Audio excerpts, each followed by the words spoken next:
So again, comparing real numbers. So first of all, let's talk about what are real numbers. So the other day we talked about classifying numbers.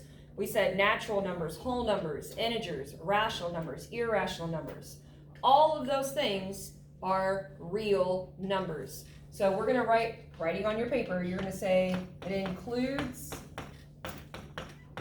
all rational and irrational numbers. It includes all rational and irrational numbers. So any of the numbers that we talked about yesterday are considered real numbers. And you may be thinking, well, if a number's not real, what is it, fake? Kind of. They're actually called imaginary numbers. That really is a real thing. You will not learn anything about imaginary numbers until like senior year of high school, and maybe not even then. Like maybe even in like college if you go. So you're not going to use imaginary numbers in your real life. That's why maybe these are called real numbers. Okay? So anything right now that a number that you could think of, any number you could think of would be considered a real number. All right, and then as far as how to compare, when we're talking about comparing numbers, we're not saying, oh, that one's prettier than the other one. We're talking about using these symbols, okay? And you guys have seen these symbols before, but a lot of people get the greater than and the less than symbol, the names of them confused. You know how to use them because you think of like the alligator eating the bigger thing, but people forget the names of them. So which one is this first one? And this one's greater than, good. So once again, you should be writing this on the paper I gave you. And that means this one is less than, people don't confuse the last one, equal to. My advice to you on how to remember the difference in greater than and less than, the names of them, is if you, less starts with an L, and if you make an L with your finger, an L, and if you kind of move your pointer finger, oh, it looks like a less than sign, okay? So hopefully maybe that can help you with remembering that less looks like that. Okay, now in order to be able to compare real numbers, they all need to be in the same form. And we're going to use the decimal form. So that means if it's a fraction, we're going to change it to a decimal. If it's a square root, we're going to put it in decimal form. And also something else called a absolute value. You maybe heard of those last year. I know you were taught about them. I just don't know if you remember them. Absolute value would look something like this. Absolute value of -4. And what absolute value actually means is how far away is -4 from 0 on a number line? 4. If I said the absolute value of +4, how far away is 4 from 0 on a number line? 4. So the absolute value of a -4 and the absolute value of a +4, they're both the same answer. Okay, so let's just say for absolute value that it's always positive.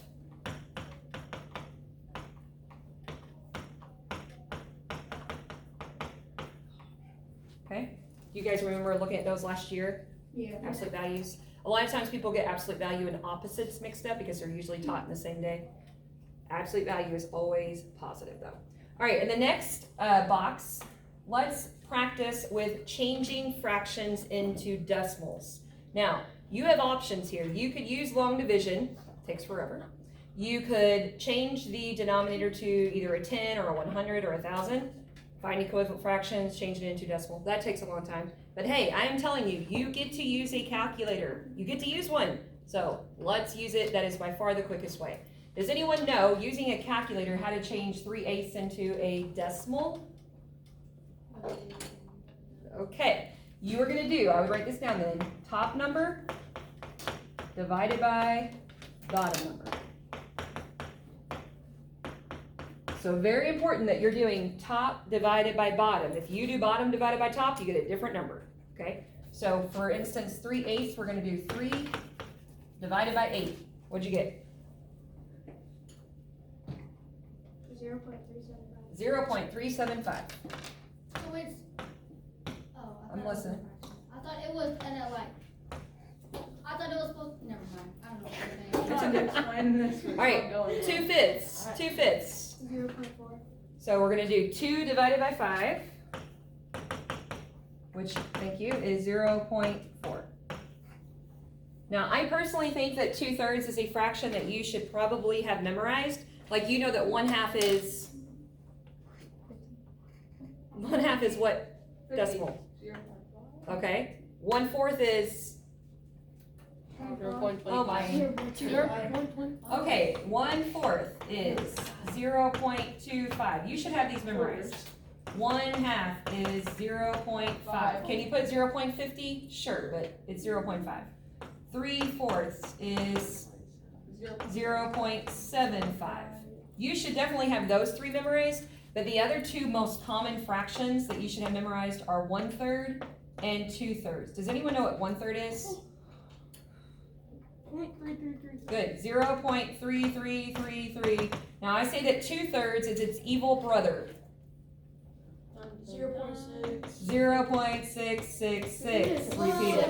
Okay? Oh my gosh. There's a 7 at the end. Now, oh, good. I'm so glad you brought that up. So if you, in a calculator, do 2 divided by 3, you see a whole bunch of 6s, okay? But on some calculators, they put a 7 at the end of the number. Now, the reason they do that is because your calculator screen is only so big, and your calculator says, I can't fit any more numbers on this screen, so I'm going to round. And so it rounds it up to that last number being a 7. But there really is not a 7 in this number, okay? It's 0.6 forever.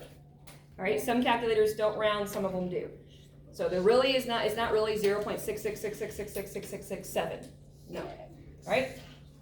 Again, my advice would be to just have it memorized. You're gonna see 2/3 pop up a lot. So it's evil 1/3, 0.3 repeating. It's evil brother, 0.666. So maybe that can trigger some memory in your head. Now, yes, you can write it with the bar over the 6, but for what we're doing today, really writing it out kind of like this is probably gonna be easier for you. Okay, and then this last one, a mixed number. The easiest thing to do is to know that the 4, the whole number, is just gonna go out in front of your decimal. So 4 point what? Well, then do 3 divided by 5. And you get 0.6, so it's 4.6. I did it a different way. You can do it a different way. You could have changed this into an improper fraction. You can change it into an improper fraction, and that takes more time. So I'm telling you the quickest way, easiest way. Okay. How do we divide? They're 3 divided by 5 in a calculator. Oh, okay. Okay, so let's actually practice. Now, you all did this last year, so my other classes did not struggle with this at all. If I'm comparing 7.5 to 3.68, if you weren't careful and you just looked at 75 and 368, then that's not going to be a good idea. You need to be careful here. A 7 in the ones place compared to a 3 in the ones place. That means everything behind that decimal doesn't even matter. So the alligator would eat the 7. It's greater. It's greater, that's correct. Negative 3.4 and a negative 8. Now negative 8 or negatives get a little tricky, so be careful, okay? So negative 3, this is like a negative 8.0, okay? So this 4 in here doesn't really matter. Be careful, when you're thinking about a number line, we have 0, negative 1, negative 2, negative 3, negative 4, negative 5, negative 6, negative 7, negative 8. The further it is to the left on a number line, the smaller it is. The further it is to the left on a number line, the smaller it is. So that means negative 8 is smaller than negative 3. You have to kind of think backwards when you're comparing negative numbers. So be careful on those. I talk about money sometimes. I'd rather owe someone $3 than owe them $8. Wait, so like the number that's closest to the 0 is like greater than?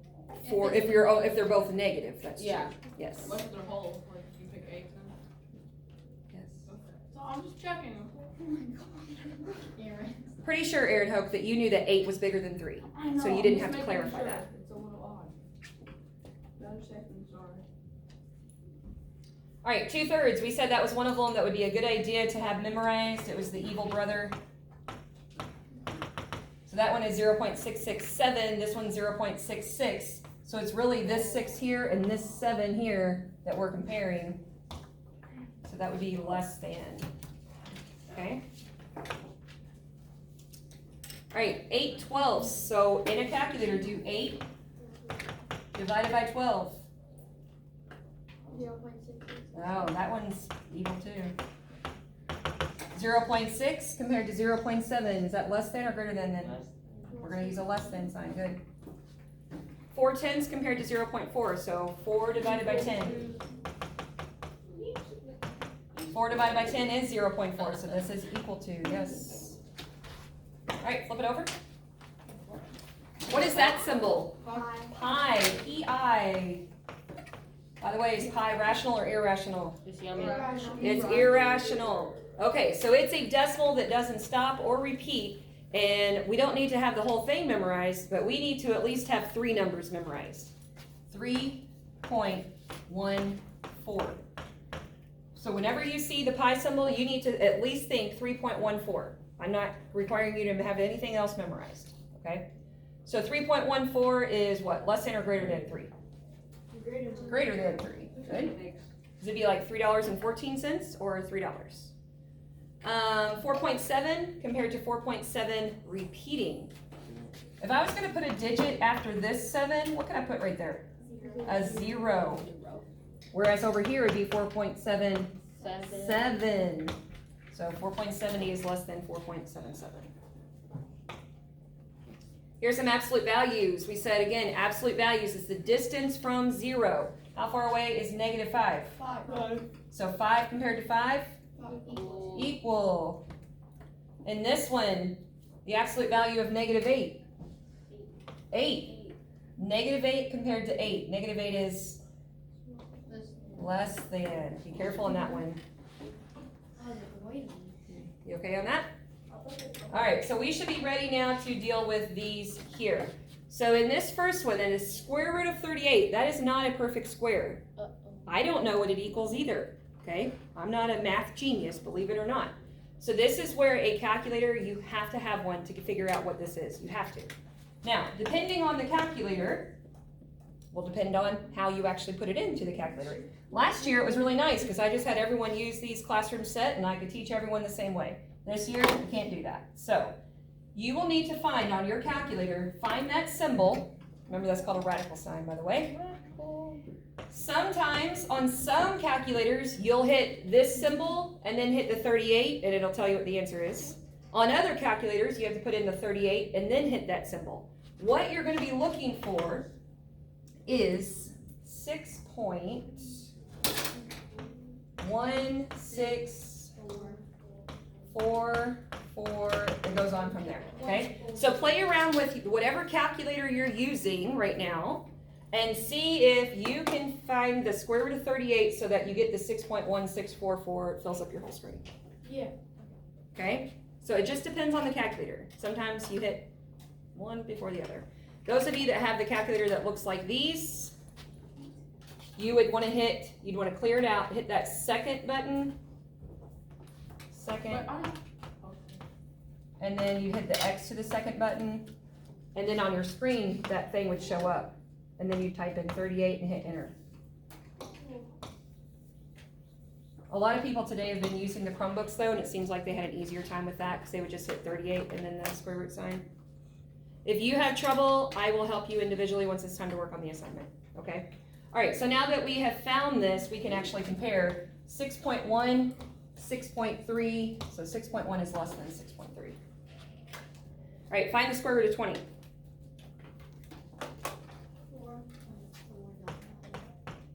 So if that one only has 3 digits, do you think we need to write more than 3 digits over here?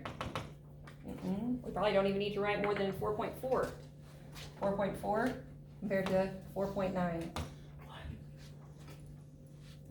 Once again, if you're struggling with figuring out how to do a square root in your calculator, you can ask me for individual help once it's time to do the assignment.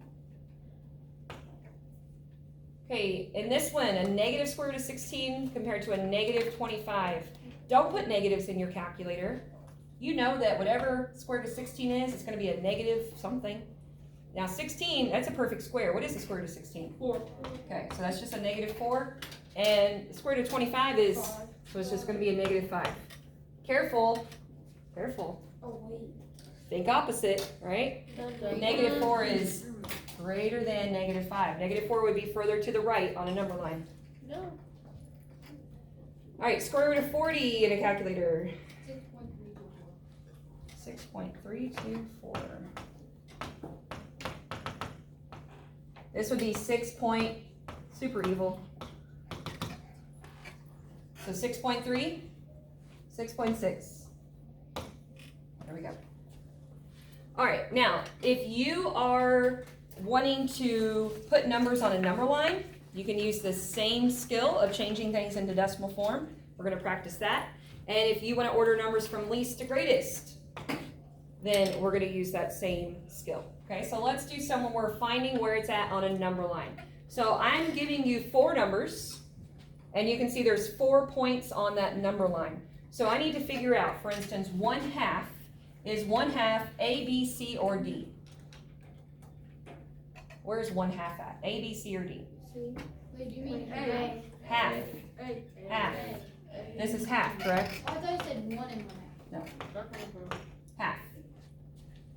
A negative square root of 4. We know the square root of 4 is 2. so this would be a -2. What? Is that A, B, C, or D? B. Now, square root of 3, I don't know what that equals, so I'm going to get my calculator. Square root of 3.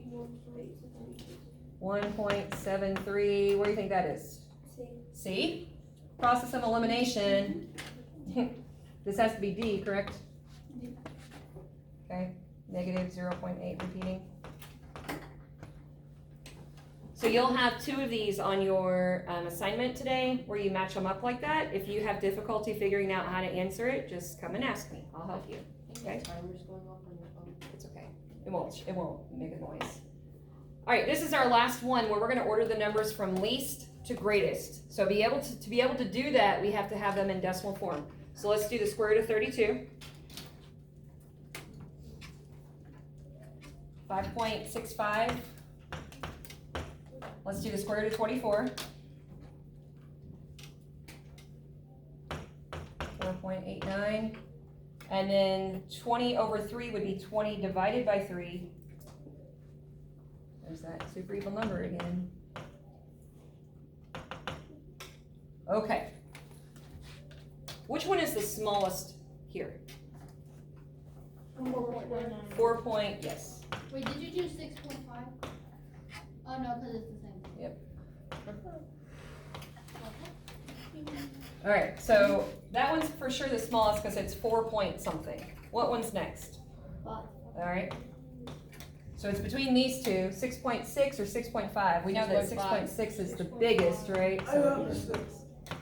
So how you're going to answer this on like the Google form on your assignment, I'm going to give you 4, like a multiple choice. 4 choices, and you have to find the one that is ordered correctly. So for instance, I would have square root of 24, square root of 32, 6.5, and 20 over 3. Okay.